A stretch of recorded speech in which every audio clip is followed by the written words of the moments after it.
మనం చెప్పుకోబోయే ఈ మూవీ చాలా అంటే చాలా ఇంట్రెస్టింగ్ ఉంటుంది. అంతే కాకుండా ఒక రకంగా చెప్పుకోవాలంటే ఒక సోషల్ మెసేజ్ ఇచ్చే మూవీగా ఈ మూవీనైతే చెప్పుకోవచ్చు. అయితే ఇంతకీ మూవీ పేరేంటి? ఈ మూవీ ఎక్కడ స్ట్రీమింగ్ అవుతుంది? అంతే కాకుండా ఈ మూవీ యొక్క స్టోరీ ఎలా ఉండబోతుంది? ఇలాంటి కంప్లీట్ డీటెయిల్స్ ఈ వీడియోలో చాలా అంటే చాలా క్లియర్‌గా మాట్లాడుకుందాం. దానికంటే ముందు మీరు మరికొన్ని వెబ్ సీరీస్ అలాగే మూవీస్ సంబంధించి సజెషన్స్ కావాలనుకుంటే మన ఎల్‌ఫై టాక్స్ ఛానెల్‌ని సబ్స్క్రైబ్ చేసి రెడీగా ఉండండి. ఇక లేట్ చేయకుండా వీడియోని స్టార్ట్ చేసేద్దాం.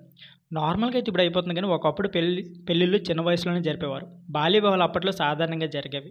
భర్తలు చనిపోతే ఆడవాళ్ళ పరిస్థితి దారుణంగా ఉండేది. ఇప్పుడు ఆ పరిస్థితి మారిపోయింది. అది వేరే విషయం అనుకోండి.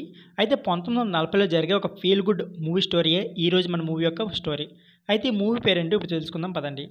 ఈ ఫీల్ గుడ్ మూవీ పేరు కన్సర్స్. ఈ మూవీలో ఒక బ్రాహ్మణ కుటుంబంలో చిన్న వయసులోనే ఒక అమ్మాయికి పెళ్లి చేస్తారు.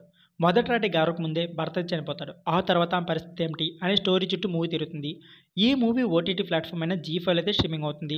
2012లో విడుదలైన ఈ మరాఠీ పొలిటికల్ డ్రామా మూవీకి మహేష్ మంజ్రేకర్ దర్శకత్వం వహించారు. ఇకపోతే ఈ మూవీ కమర్షియల్‌గా విజయవంతం అవడంతో పాటు విమర్శకుల ప్రశంస కూడా పొందింది. అయితే ఈ మూవీ యొక్క స్టోరీ ఏంటో ఇప్పుడు మనం తెలుసుకుందాం పదండి. హరినాథ్‌ది ఒక బ్రాహ్మణ కుటుంబం. అతనికి మహాదేవ్ అనే తమ్ముడు కూడా ఉంటాడు. ఉన్నత విద్య అభ్యసిస్తూ అన్నకి తోడుగా ఉంటాడు. అయితే తమ్ముడిని పెళ్లి చేసుకోవాల్సిందిగా అడుగుతాడు హరినాథ్. ఇంట్లో వదినకి సహాయంగా ఉంటుందని పెళ్లి కొప్పిస్తారు. చిన్న వయసు అయిన ఉమాతో పెళ్లి చేర్పిస్తారు. అయితే ఇంకా ఉమ చిన్నపిల్ల కావడంతో మొదటి రాత్రికి సమయం తీసుకోవాలనుకుంటారు. ఈ క్రమంలో మహాదేవ్ ఇష్టం లేకపోయినా సరే భార్యను వదిలి చదువుకోవడానికి పట్టణానికి వెళ్తాడు.